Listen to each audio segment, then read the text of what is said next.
You and I are mortal, but rock and roll will never die. Всем привет! Всем привет! Всем привет, друзья! В эфире программа «Пропеллер». И сегодняшний наш выпуск целиком и полностью посвящен нашим путевым заметкам, как мы путешествовали по Европе. Тра-та-та-та-та. Тут кто-то обещал снимать программу «Пропеллер», но дико заватил. Это все пишется?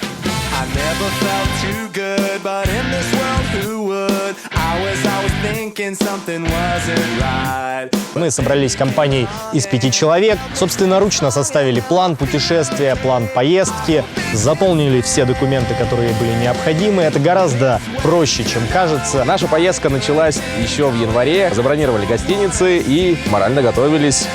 Покупали новые вещи, стирали старые. Из Москвы в Брюссель мы вылетели 3 июня. По прилете в Брюссель мы арендовали автомобиль и уже на нем через Францию поехали в самое сердце Испании, в город Мадрид. Камера сдувает.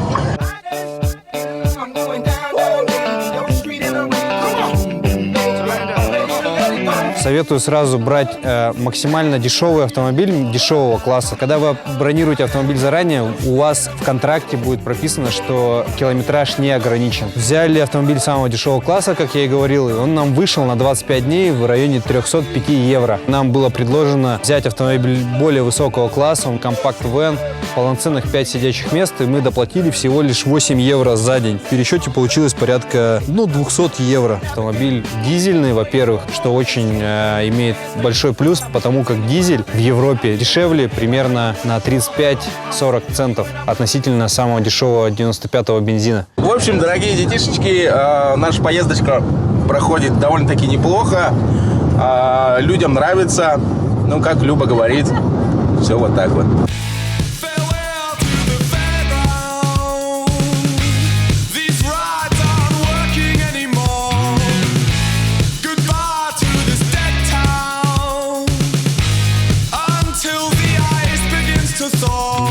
Первый город, в который мы заехали, будучи в Испании, это был Мадрид. Уютный город, несмотря на то, что это столица. И, в принципе, можно понять людей, которые там живут, потому что наверняка под горячим солнцем там очень здорово.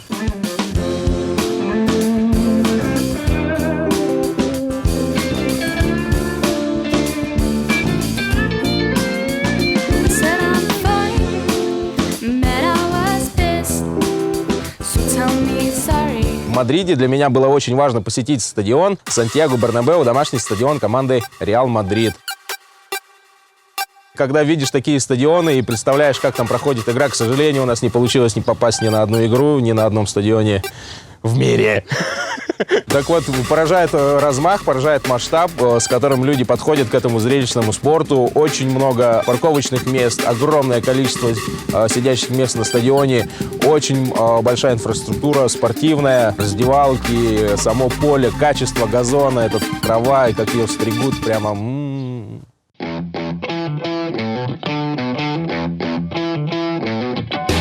После Мадрида мы с друзьями сели все в ту же арендованную машину. Она не меняется всю поездку.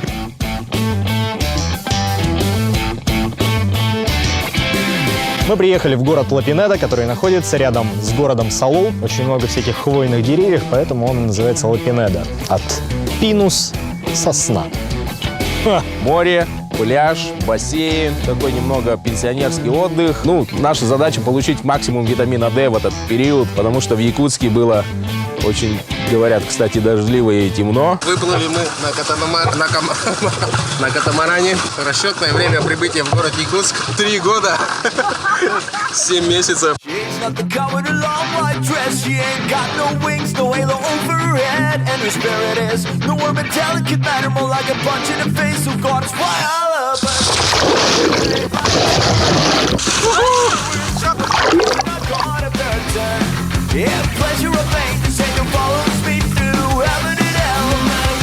Они плавают! Черт!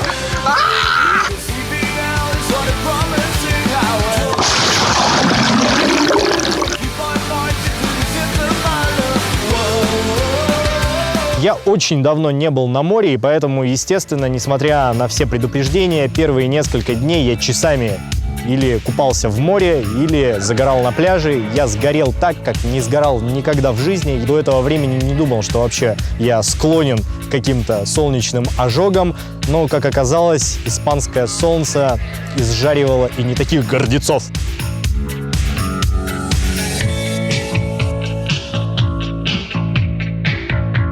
В один из прекрасных дней, когда море бушевало, волны доходили до 2 метров и всю морскую капусту выплескивал на берег, мы с друзьями поехали в горы, чтобы нас не намочило.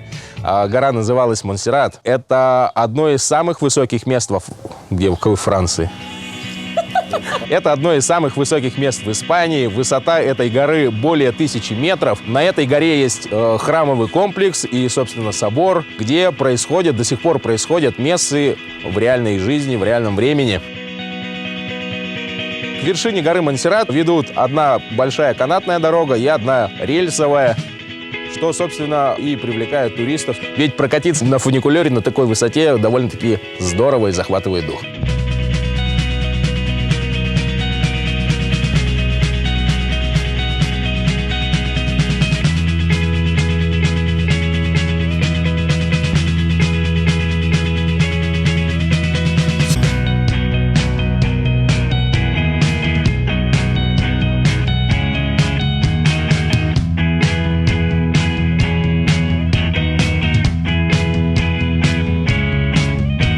Мы находимся на высоте относительный километр на горе Монсеррат. Немножко кружится голова, потому что уже немножко разряжен воздух. Это великолепный вид, и я бы всем рекомендовал здесь побывать хоть раз.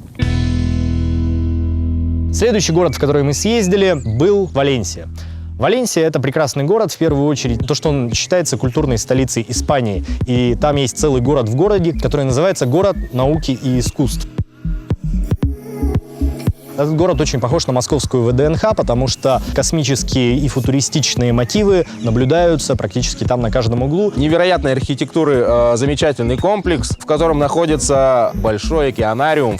Мы повидали очень много видов рыб, акул, видели морских львов, котиков и много другой живности, которая обитает в море и рядом с ним.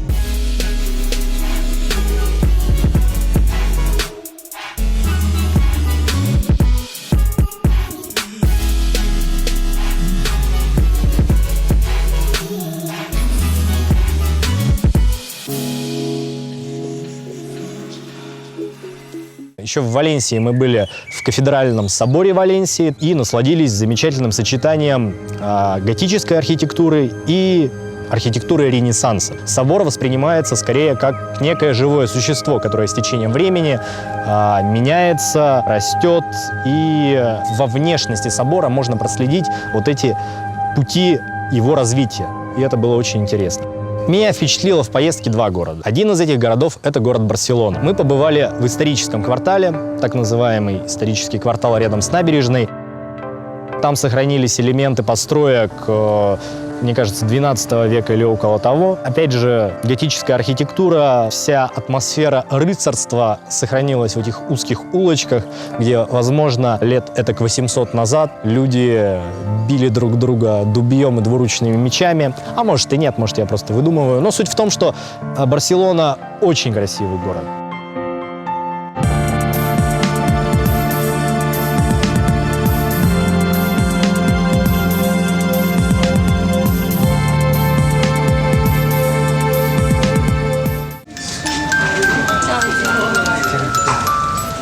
В Барселоне я побывал на стадионе Camp Nou или Nou Camp, как хотите. Домашний стадион футбольной команды Барселона. Размах большой. Вот так себе стадиончик на самом деле. Вот сейчас покажу его панораму. Просто огромный стадион. На поле нет ворот, линии стерты, дыры в газоне, вот там заплатки даже видно. Вот это вот то самое место, откуда выходят человечки. Никакой домашней атмосферы. Короче, стадион замызганный какой-то. про расстояние от Ла-Пинеды, от того места, где мы проживали, до Барселоны, например, час езды на автомобиле, до Валенсии 2-2,5 часа. Мы знали, что дороги платные, парковки платные, за все нужно платить. Всегда у вас есть альтернатива выбрать бесплатный маршрут. Вы хотите быстро добраться из пункта А в пункт Б, то по-любому только платные дороги. На них, как правило, ограничение скорости 130 км в час. Это во Франции, в Бельгии и Испании 120 км в час. 138 км в час – наша крейсерская скорость. С ней мы пиликаем вот уже довольно продолжительное время. При этом кажется, что мы просто едем. Машины проезжаем. А еще во время поездки у меня случилось день рождения. Друзья мне подарили маленькую гиталеле. Это маленькая гитара, как укулеле, только гиталеле. С днем рождения, Сережа! С днем рождения! Посвящаю тебя в именинники. Носи же с гордостью. Есть большая, теперь есть маленькая. Всем пока. В городе Париже мы праздновали день рождения Сергея Мартынова, поднимались на самую вершину Эйфелевой башни. Эйфелева башня – это та башня, по которой вы большей частью поднимаетесь пешком. Мы поднялись на самый верх и с высоты птичьего полета наблюдали за старым городом, за новым городом, смотрели на реку Сену. Было вдалеке видно собор Парижской Богоматери. Сады в округе, каналы, набережная Сены, хруст французской булки. Но, тем не менее, конечно, 4 часа – это не то время, за которое вы можете прочувствовать такой монументальный город, как Париж. Тем не менее, нам очень понравилось. Мы находимся на самой высокой точке Эйфелевой башни. Отсюда открывается потрясающий вид на город-герой Париж. Это очень здорово. На самом деле... Это точно здорово, я подтверждаю. Окей. Можете видеть, люди подтверждают, а это значит это. Людям нравится. Людям нравится. Все надеются на лучшее.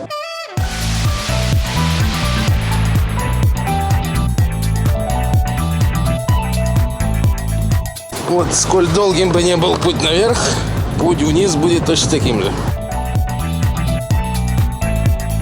При выезде из Парижа мы попали в дикие пробки, выехали в самый час пик, и вечером мы выбирались только из города около часа, и это было прямо незабываемо, потому что мы все перенервничали, боялись опоздать в Остапен. Что случилось в Остапене и что это такое? Как Амстердам повлиял на Кэпа? Страшная правда о бельгийских вафлях. Удалось ли друзьям добраться до группы KISS? Все это и многое другое смотрите в следующем выпуске.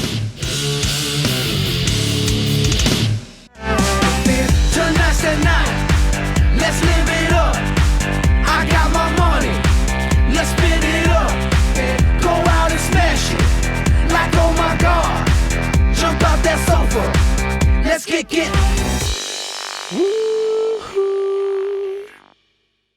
25 июля туркомплекс Сататас. Фестиваль Sounds of Sakha. Генеральные партнеры. Официальный представитель компании Samsung в городе Якутске. Развлекательный центр ИКТ RC Drift. Магазин игровых приставок и аксессуаров Аркада. Генеральный информационный партнер сеть ikt.ru. Билеты в кассе кинотеатра «Центральный».